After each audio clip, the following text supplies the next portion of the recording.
meeting. If I haven't met you before, my name's Deb Katzenmeyer, and I am the manager of the West Central Ohio Safety Council. And I just celebrated my 10 years, so I feel like there's a few faces in here that maybe were in my first meeting. Does anybody remember? Have you been attending meetings for over 10 years? Yeah. Of course you do, yeah. Okay. Today's agenda, we're doing announcements now, then Dean will give us some updates from BWC. We have Tom Berger and Gregory Atkins speaking with us today, and then we'll wrap up the meeting, pull the numbers, and you guys can go safely upon your way. There is a card on each table that has this QR code on it. However you use your phone to access that, it should pop up a PDF with all the attendance records in it, so you can check your attendance. I'll also send out a link in the newsletter. All this will come out in the newsletter afterwards for people that don't know. Today we are raising money for Kids Chance Ohio scholarships, and basically they help provide scholarships for children that have a death or disability, and they meet it like they're one of their parents, basically. So BWC got behind this initiative and presented it to us, all the safety councils at our yearly meeting, and I usually give you guys a vote on like ideas, and we just said let's just go with this because I just thought it was such a great thing. So anyway, so thanks for everybody who participates in that when you can or want to. And again, my amazing steering committee people, like you guys see me up here, like walking around the cane half the time. So they're just amazing. They're so helpful, and they help come up with and get the programs together for our meetings. And now we have Dean Bidlack, and he is going to, is this going to keep going? He's going to give us his updates. I don't think we need that. Sorry.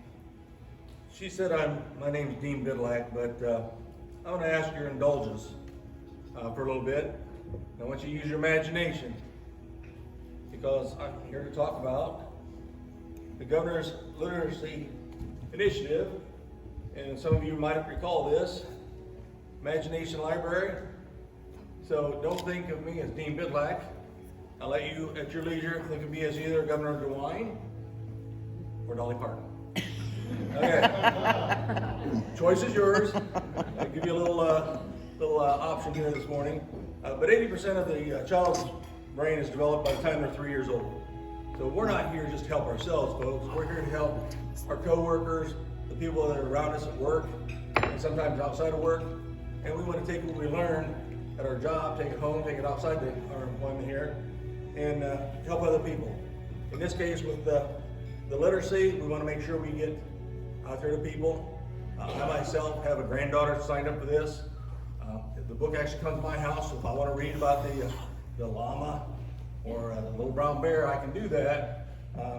But we want to make sure we get this down to the 3-year-olds and try to get them into the books. It's a book program, comes once a month, and it helps those get those little kids involved with a book.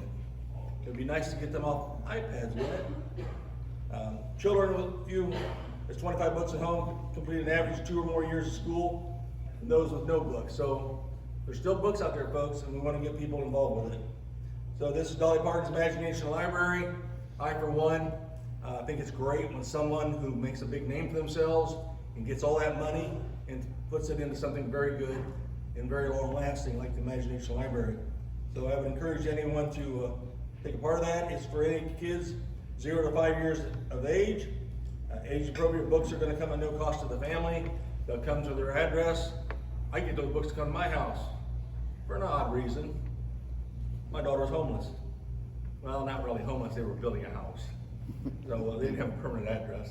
So they come to my house, and they come once a month, give a chance for the kids to look at it. They are really excited to get them, and the 4-year-old gets to read them, or at least look at the pictures. Now the 2-year-old sits beside her, so she's already getting involved with it too. This just gives you a little block that you can get with your phone. I'll have it afterwards if anyone needs to see it. We just need the child's name, their address, their birthday.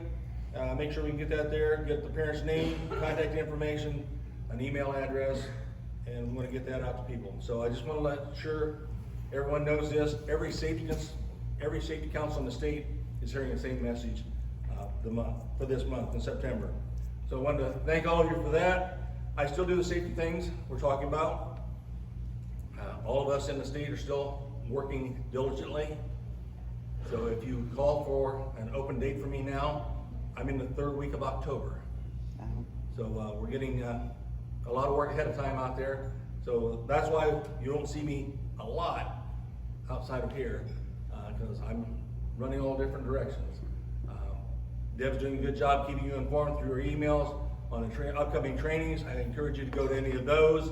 Anyone that has signed up for the first aid training that we were going to do in the next month here, that one got canceled because we have an outside vendor and we didn't have enough participation for that one. So want to keep participation up, and so we don't have to cancel any more classes. So I'll be available afterwards off to this side. Anyone needs to talk to me individually, and I would be glad to do that. I thank you all.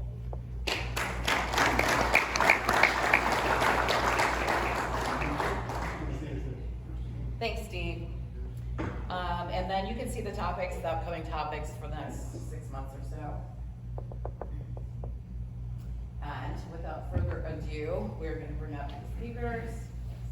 Here's Tom Berger and Esquire, Gregory Atkins Esquire. So you can put them down. Morning.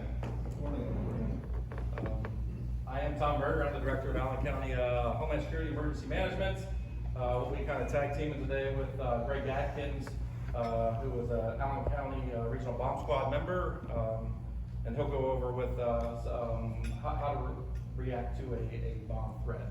So real quickly, Allen County Office of Homeland Security and Emergency Management. These are the duties that we fulfill on a daily basis. General EMA, Homeland Security duties, 911 coordination, Hazmat team administration. Our Hazmat team is a Type 1 Hazmat team made up of fire departments throughout the county. Type 1 team means we can respond to all known and unknown hazards. We're one of 2 in our region. We also administer the Allen County Regional Bomb Squad. Also one of 2 in the region. They're a fully accredited FBI bomb squad. Slotted for 6 bomb techs, 2 canines. We do illicit discharge investigations, and then we're also the local emergency planning committee information and emergency coordinators. So we do a lot on a daily basis. It's never a dull day in our office. What I want to talk about today is September is National Preparedness Month. I kind of want to go over how we can be prepared in Allen County, how you can be prepared at work, and how you can be prepared at home for any emergencies that may arise. So for emergency preparedness, I like to break it down into 5 different aspects of being prepared. First is being prepared, knowing your surroundings and knowing what your disaster supplies are. We'll go into a little detail on these in a little bit. And I did not set my timer. Give me 1 second here.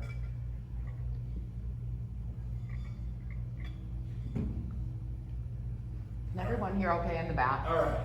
Yep. Can everyone hear me? Good. Awesome. Plan ahead, have an emergency plan at home and work, and have a continuity of operations planned at the office as well. Be alert. Know weather radios and Alert Allen County are 2 great ways to receive emergency alerts. Be involved. Report suspicious activity, and then stay informed after that event. Monitoring radio, social media, TV. Always have a way to receive information after an emergency. Real quickly, just a quick hazard analysis on Allen County. Some of the events, or some of the hazards that we plan for. The underlying ones are the ones that really get our attention. Most recently, energy and power emergencies.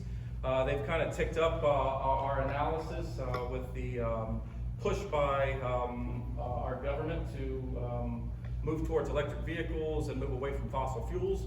That brings out a whole new set of emergencies that we need to plan for if we have power outages, infrastructure issues. So how are we going to deal with that, making sure that we can respond appropriately in the event of a power outage or energy emergencies here, whether that be from bad actors or severe weather. So disaster supplies. General rule is we like for everyone to have a 3-day supply in their home or vehicle, not necessarily 3 days in the vehicle, but at least having a disaster kit in your vehicle. Some of the supplies that we ask for you to have, first aid kits, medications, batteries, flashlights, extra set of car keys, emergency phone list.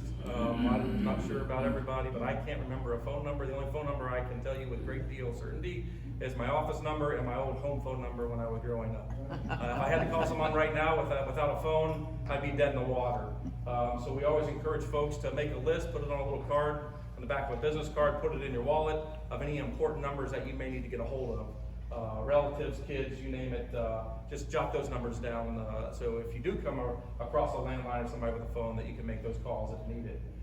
Extra toiletries, personal hygiene products, water, we say a gallon for each person in your household for 3 days for hygiene and nourishment. And then bath towels, blankets, and some cash. Severe thunderstorms, flash floods, lightning, strong winds, hail, tornadoes, all encompass this severe weather there. I'm just going to tick off a few of these real quick. Flash floods cause more than 140 deaths per year. Those deaths occur mostly at night. Folks don't realize that it takes as little as 12 inches of water to move a vehicle off a roadway. So if you're crossing a roadway that's covered with water, we highly discourage that. Just a couple inches of water, 6 inches to knock someone off their feet and then sweep them away. Definitely want to stay away from storm drains, ditches, and culverts.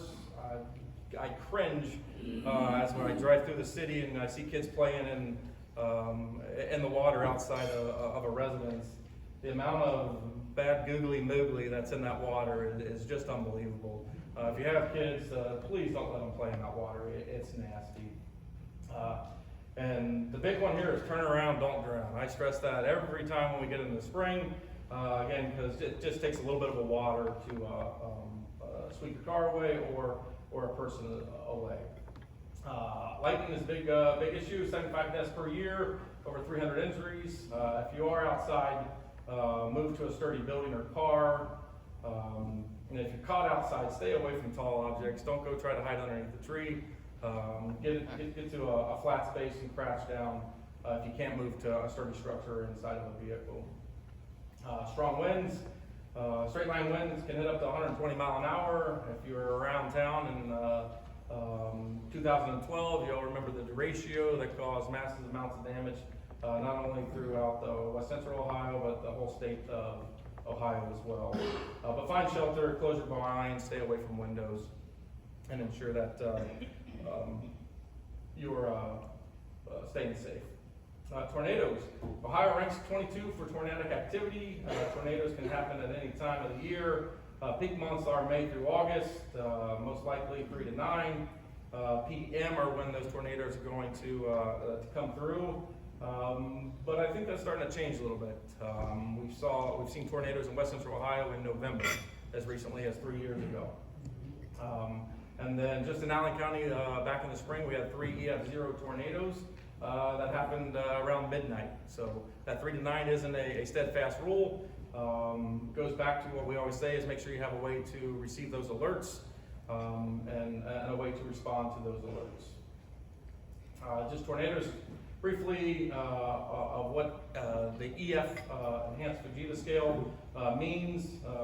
It's tornadoes that are less than 110 miles an hour for EF0 to EF1, which are 70% of the tornadoes, which is a good thing, all the way down to the EF5, which are the large, most violent tornadoes that you see generally occurring out west in Texas, Oklahoma, the plains areas, where you have those large tornadoes that hit winds over 200 miles an hour. They can stay on the ground for miles upon miles upon miles, up to an hour, as you can see here from the slide. Just be aware what those mean, because that's going to help us when we determine what damages are look like. So general rule for tornadoes, is you want to put as many walls between you and outside as possible.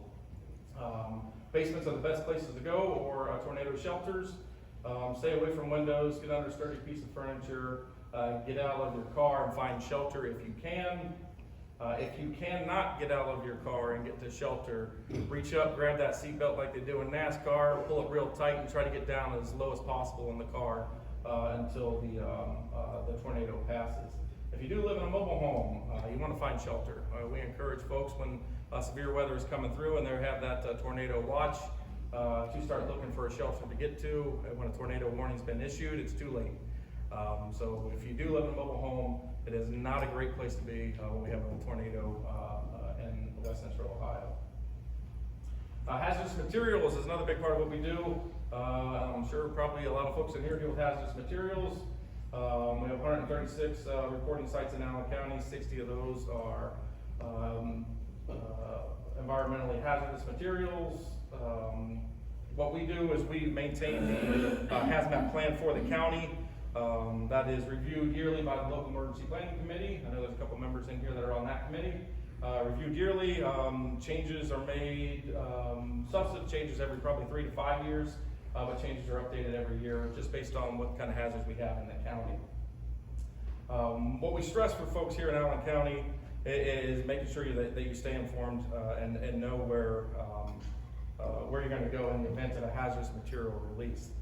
In Allen County, I think everyone is aware of the refinery complex, but it's just not Allen County.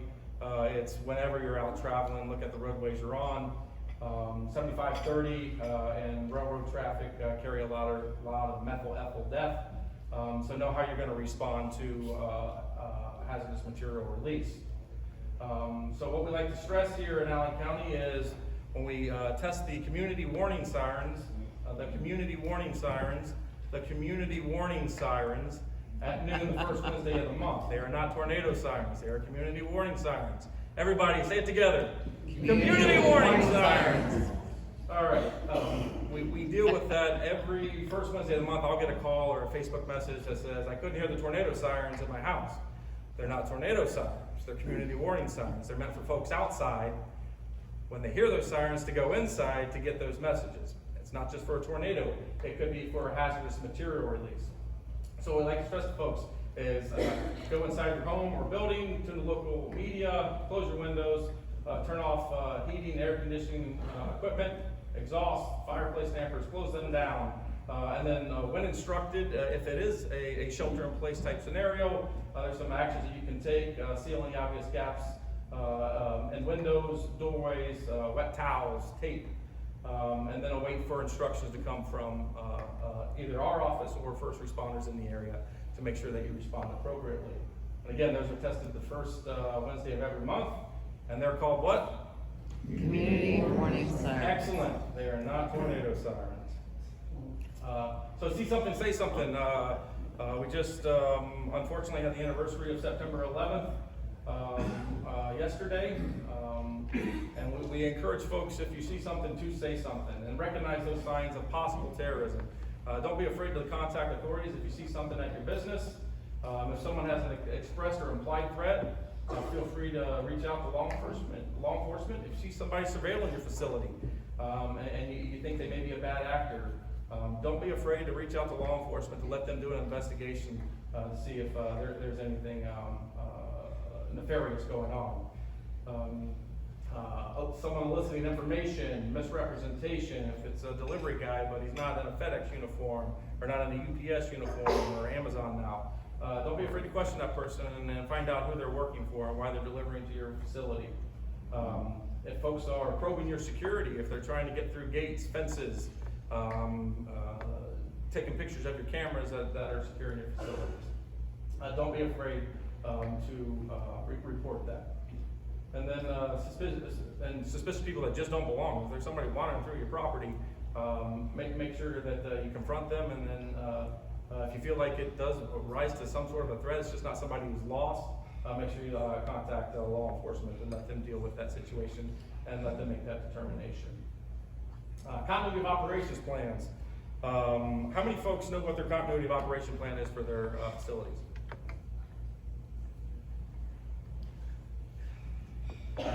It's extremely important. I think everyone kind of started to take it a little more serious after the COVID situation we had back in 2000, 2001, early 22. But there are some essentials that you need to make sure when you're building your continuity of operations plans for your facilities. What your critical activities are for the organization. If you're in manufacturing and it's a widget, that is your life. That is your essential function. That's what your COOP needs to be driving behind. If you have multiple different facets to your business, rank those out 1 through however many different activities are critical to your facility. Have that order of succession. Ensure personnel knew who assumes authority if leadership becomes incapacitated. Especially for businesses that are family-owned or small businesses, how does that look to keep those businesses up and running during the event that someone becomes incapacitated in that order of succession? And make sure your employees know that plan, so they're not surprised, so they're not asking questions, and they feel like they're part of it. If they feel like they're part of the plans, they're going to be more apt to buy into those. Continuity of facilities. If something does happen, is there an alternate facility there you can go to continue your operation? Start looking around your communities and identifying spots that if you do have an incident, where you may need may be able to relocate. Records management is huge now. Paper is slowly going by the wayside. Everything's digital. How are you going to access that critical information to your facility in the event that that facility is no longer a viable facility? So are you using the cloud backups? Are you doing off-site backups each night? Are you taking tapes off site? Who has those tapes? How are you going to access those tapes to get your business back up and running? And then resources. A lot of folks forget about those resources. Where do you get your stuff from? Where do you get your pens, your paper, computers? Make sure you know where your suppliers are coming from, and layer that. Have that 1, 2, 3 different suppliers deep to ensure that you're able to keep your continuity of operations up and moving. So in summary, be prepared. Know your surroundings. Disaster preparedness supplies and kits. Have an emergency plan at home, work. Make sure you got your COOP up and running. Be alert, have a weather radio in each part of your building so everybody can hear those radios or those National Weather Service alerts. If you don't have that, sign up for Alert Allen County. That's a way to receive notifications right to your phone. Be involved, report that suspicious activity and stay informed. Monitor radios, TV, social media after an emergency occurs. A little plug for Alert Allen County for folks here in Allen County. If you log on to allen-ema.com, you'll see this little Alert Allen County logo. Click on that. You're able to enter your mobile phone number, address, and the different type of alerts that you would like to receive. The only alert that you can not opt out of is the tornado warnings. Those are going to be sent automatically to you once you sign up for the program. With that, I'm going to turn it over to Gregory Atkins, a public safety bomb technician, to kind of go over what happens when you receive a bomb threat to your particular facility.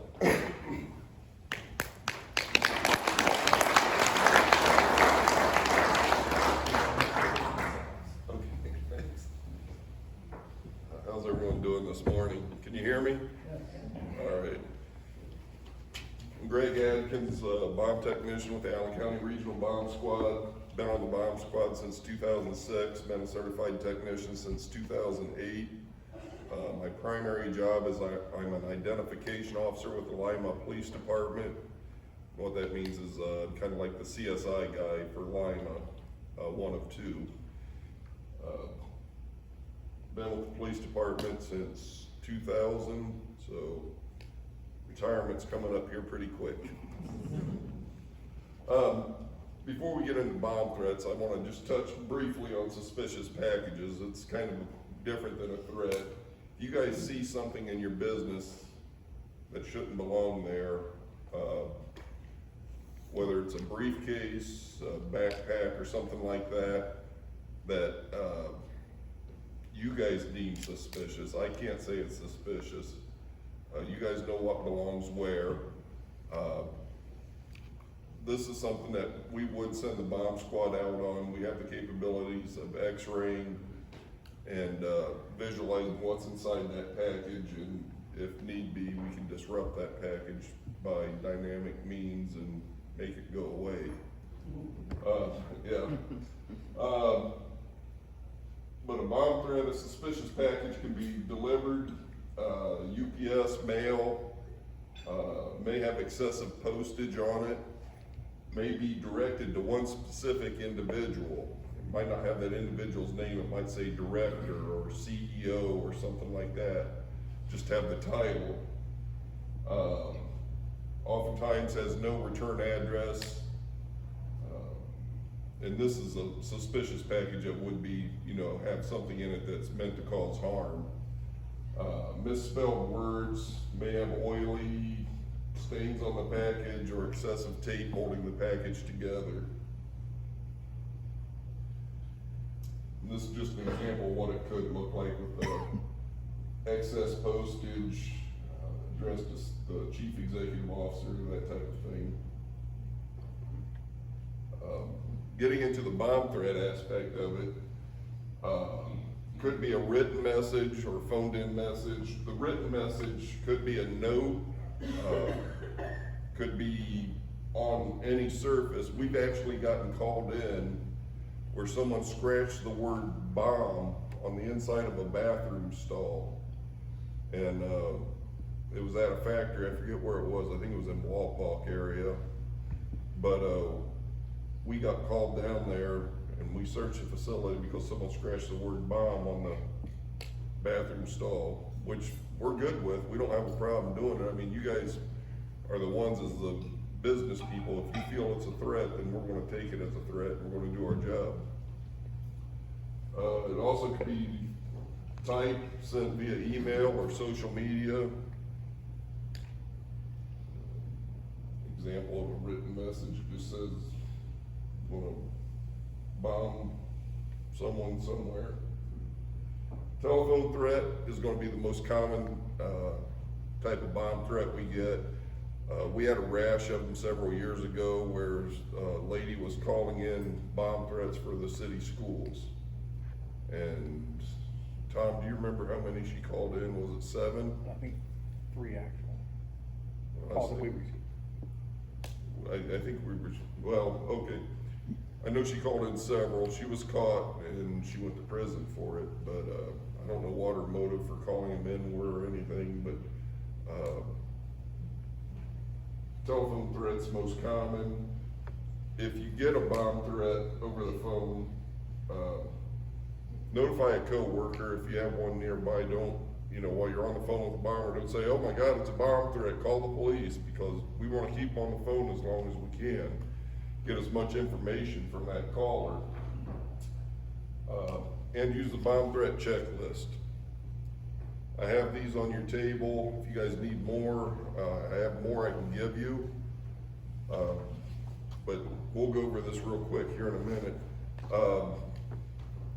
With this, just go down the checklist, ask the questions that are on there, write down the exact wording of the threat and that type of thing. But start using that. If you guys take these, you can take them back to your place of business and make copies of them. I'd encourage you to have them at each phone in your business, so regardless where the threat comes in at, you'll be able to use that if necessary.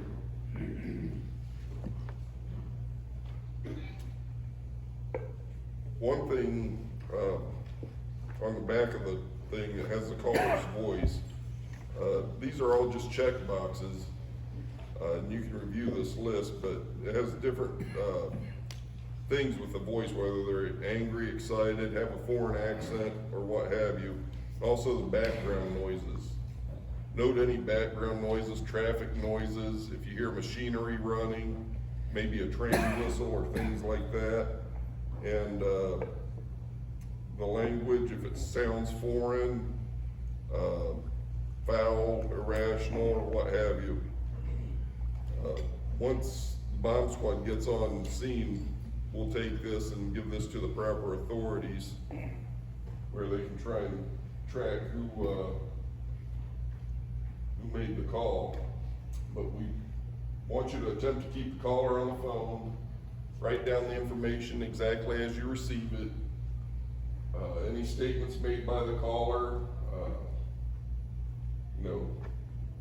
the questions are all listed on here. These are just a few. Where's the bomb? When's it gonna go off? What does the bomb look like? And what's your reason for placing the bomb? That type of thing.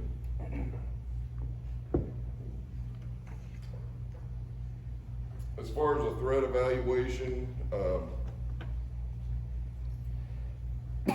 someone's going to have to determine how it's going to be evaluated and who's going to evaluate it. We get on scene, we'll bring a dog. Right now we have one working dog. We're working on getting two. We'll bring the dog. If we have to, if it's a big facility, we can call in additional resources.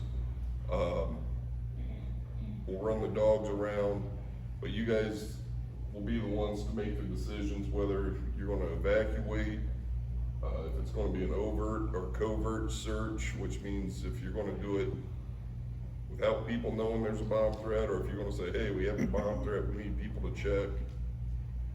And also assessing the credibility of the threat, who the threat's from, if you know the person, if you believe it's a credible threat or not.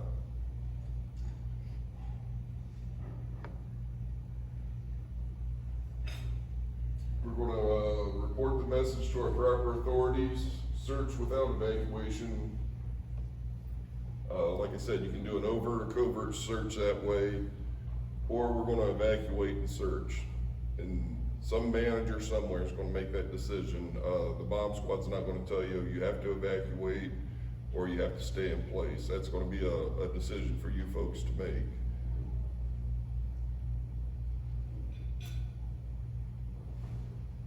As I stated, you guys will have to make that decision. If you do make the decision to evacuate, tell people on their way out to briefly check their area before they leave. Look for anything suspicious. If you guys have briefcases, backpacks, tell your employees to grab everything they brought in and take it out with them.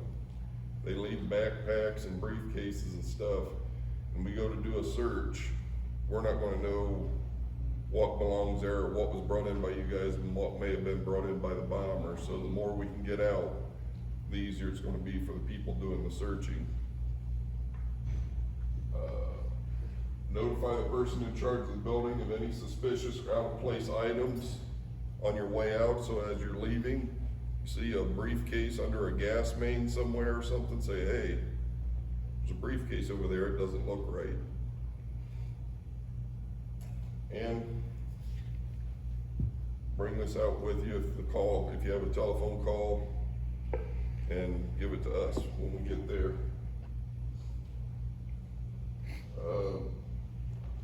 Will the search be overt or covert or special team?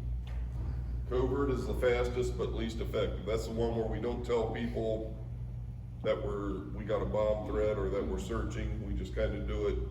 Maybe management goes through and looks for anything suspicious. 50 to 60% effective as far as finding something there. Overt search where we tell people, hey, we got a bomb threat, we're gonna be searching, we need you to search your areas. 85% effective. And special teams doesn't necessarily mean just the bomb squad. It could be teams that your business designate and train to look for out of place items. 90 to 100% effective. When we get on scene, we want someone that has keys to the building and access to most places. So we always try and get the custodian to go with us. They're also gonna know what's out of place and what belongs. So if we're searching, we're gonna try and latch onto a custodian and go through the building.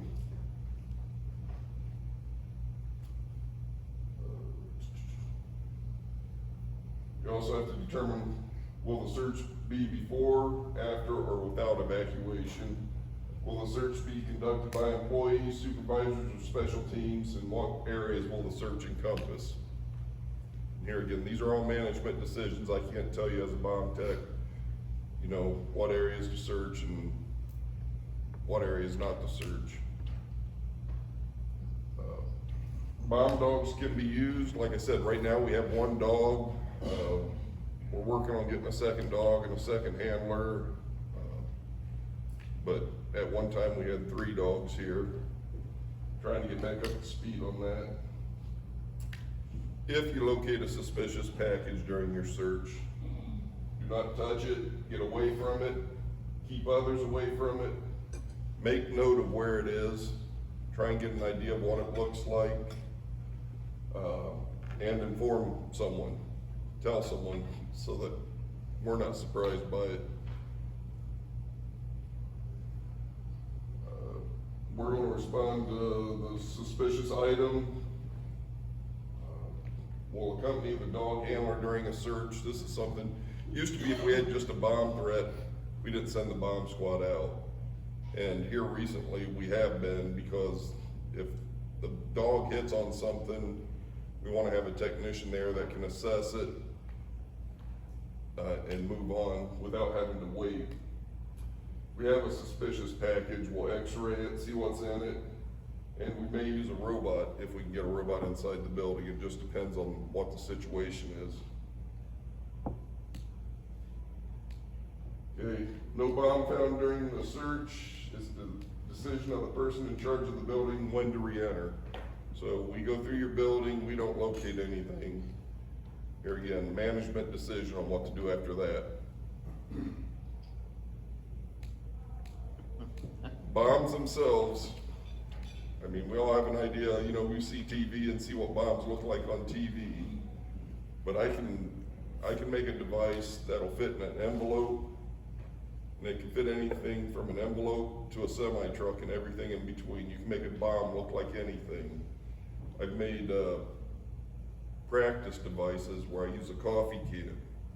It has a pressure switch on it, you lift it up, it goes off. You open the lid, it goes off. So I've made practice devices where I used a coffee cup, a styrofoam coffee cup with a lid, with a pressure switch on the bottom. You lift it up, it goes off.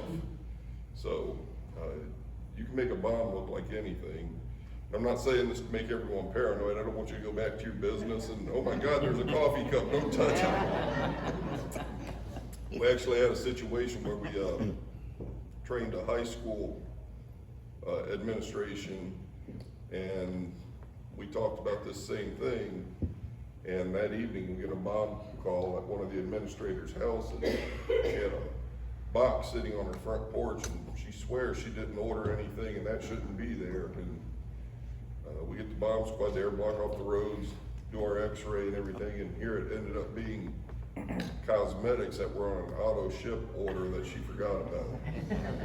So, I mean, good for her for not being afraid to call us, but you know, just saying, don't get paranoid from this, but you know, be cognizant of it though if you get a bomb threat.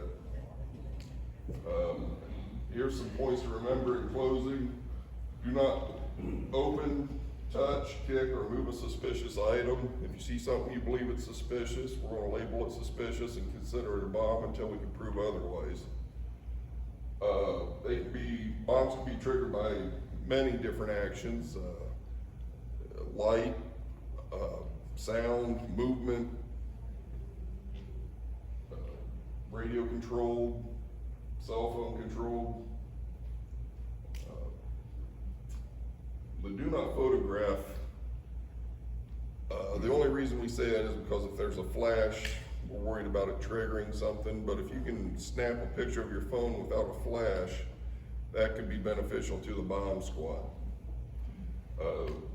They're kind of getting away from the do not use cell phones around suspicious items. Everyone has cell phones on them. If a bomber's going to make a radio sensitive type device, the cell phones that are around are going to set it off while he's doing it, or you know, shortly thereafter if it has a timer on it. So they're kind of getting away from that right now.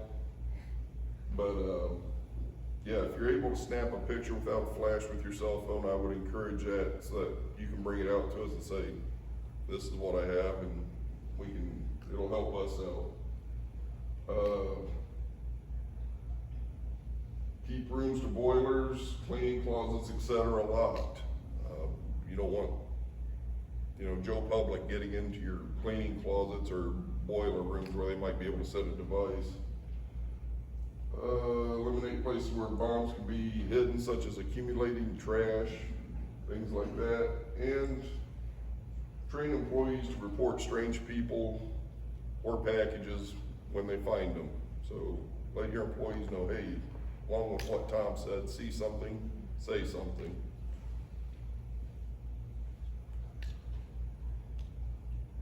So, with that being said, any questions? Yes, sir.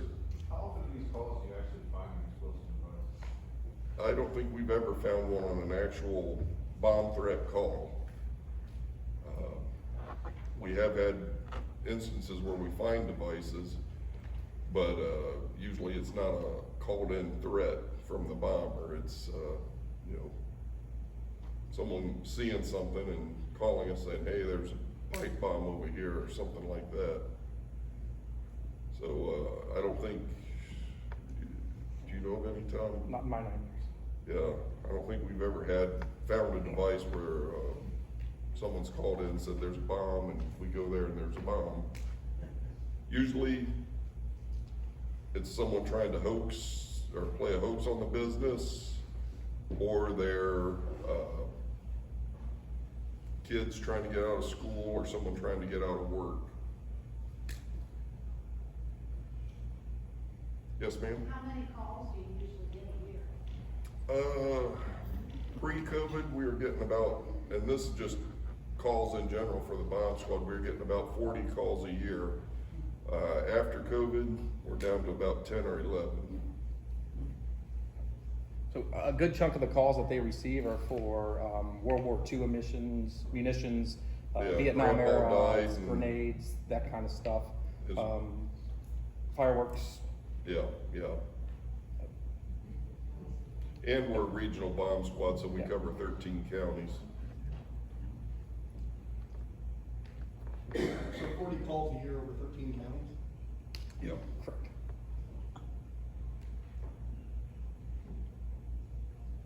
Any other questions? All right, thank you, been a great audience.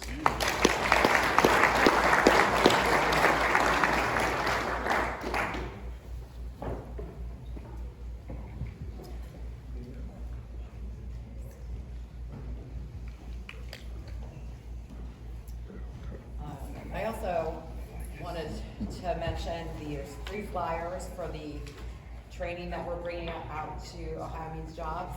And they are all 3, one's a week-long class for the Certified Occupational Safety Specialist. Then there's the forklift train the trainer. Oops. And the arc flash and shock hazard, the NFPA 70A. So these will be attached to the newsletter, which will go out to all of you. Or there's flyers out at the desk on the way out if you'd like to pick those. And you can find out who our lucky winner is today. It's a green one. Last 3 numbers, 443. 443. I got 441. I know. Awesome. All right. Good to go. Thank you, guys. Yep, thank you. I'm gonna leave a stack of those out on the table out there for me. Yeah. Yep. So I'm gonna take some back to my.